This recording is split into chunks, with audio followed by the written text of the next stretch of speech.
Gracias, presidente. Buenas tardes. Yo no tengo la suerte, señor Bengoa, de que estén los consejeros del ramo en esta proposición no de ley, pero seguro que se lo transmiten. Bien, en principio de lo que se trata no es otra cosa de poner en valor y, desde luego, situar cómo deben afectar los fondos, esos famosos fondos europeos que siempre estamos debatiendo, ¿no?, que tantas veces oímos hablar, y, en definitiva, utilizarlos realmente coordinadamente con la sociedad para conseguir alcanzar los objetivos perseguidos. Pues bien, uno de los objetivos del Plan de Recuperación, Transformación y Resiliencia es activar en España, en línea con la oleada de renovación para Europa, ecologizar nuestros edificios, crear empleo y mejorar vidas.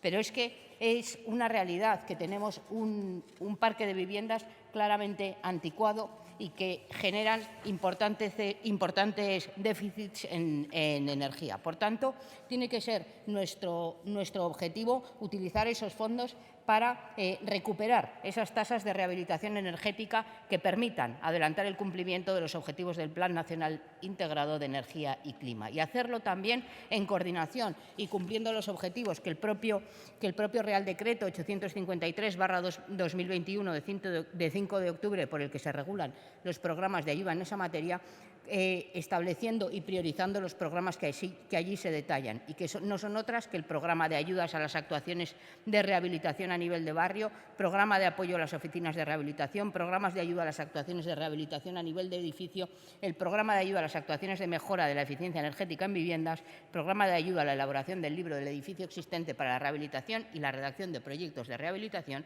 y el programa de ayuda a la construcción de viviendas en alquiler social en edificios energéticamente eficientes. Pues bien, aquí hay dos aspectos fundamentales para nosotros y, desde luego, el prioritario no puede ser otro que utilizar esos fondos europeos para aumentar de una vez por todas ese parque de viviendas público que garantice que hay un acceso a la vivienda social en régimen de alquiler en nuestra comunidad. Es verdad que en esta comunidad se ha hecho un esfuerzo para pasar de un parque municipal de 0 viviendas de protección social a las 178 que tenemos en la actualidad y a las 350 y tantas a las que pretendemos alcanzar al finalizar esta legislatura. Pero también es verdad que vamos lentos, seguramente por falta de los recursos necesarios. Hablaba esta mañana el consejero de Desarrollo Autonómico de cómo este gobierno socialcomunista, como le gustan llamarlos a algunos, intenta implantar en una situación de crisis económica políticas expansivas. Pues esto es la realidad. Es necesario utilizar esos fondos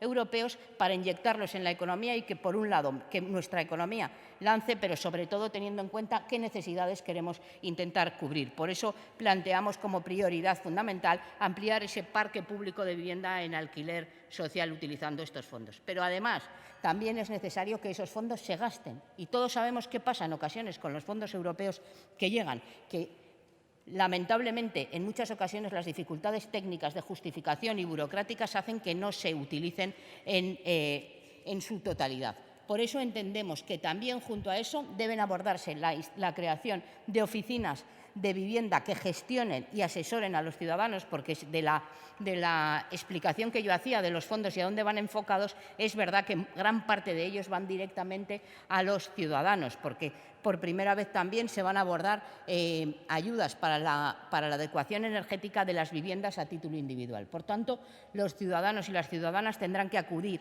y saber qué parte pueden estar financiadas o no y cómo justificar esos requisitos. Por eso también, a imagen y semejanza de lo que ya se está implantando en Navarra, deberíamos crear esas oficinas de ventanilla única que aborden todas y cada una de esas cuestiones para, por un lado, difundir, saber en qué proyectos pueden ser esas ayudas utilizadas y, en definitiva, cubrir esos dobles objetivos. Por un lado, incentivar la economía mediante la implantación de los fondos europeos en esa economía y, en segundo lugar, también acercarlo al ciudadano para que sepa los recursos con los que se puede contar. No puede ocurrir, como está ocurriendo con otras ayudas, por ejemplo, los planes MOVES, que una importantísima parte se queda sin que sea solicitado por ningún ciudadano, en muchas ocasiones, por lo que decía.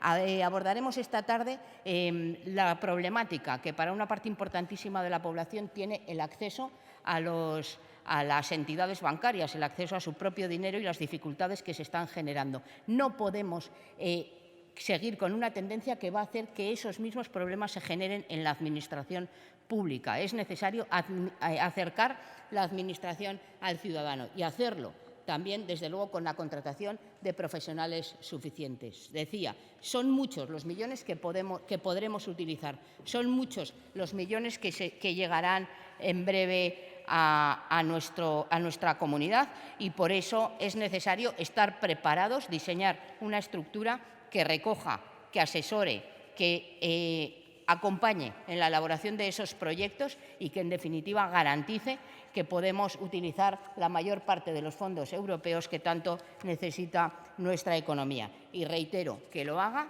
impulsando las necesidades más imperiosas. El derecho a la vivienda es uno de los derechos que más lejos está de ser alcanzado por la mayor parte de la población.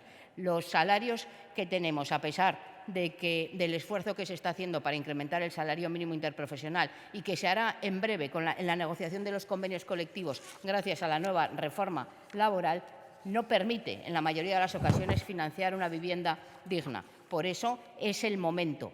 Venimos diciendo, vamos a hacer políticas para no dejar a nadie atrás. Vamos a hacer políticas expansivas porque tenemos otra manera de salir de la crisis. Tenemos otra manera de salir de la crisis. Es verdad, pongámoslo en práctica y hagámoslo, como no puede ser de otra manera, acercando al ciudadano, facilitando la justificación, la preparación y, en definitiva, consumamos esos fondos que tan necesarios van a ser para mejorar nuestra economía y situarnos en el ámbito energético también en el plano en el que nuestro país debe estar. Muchas gracias.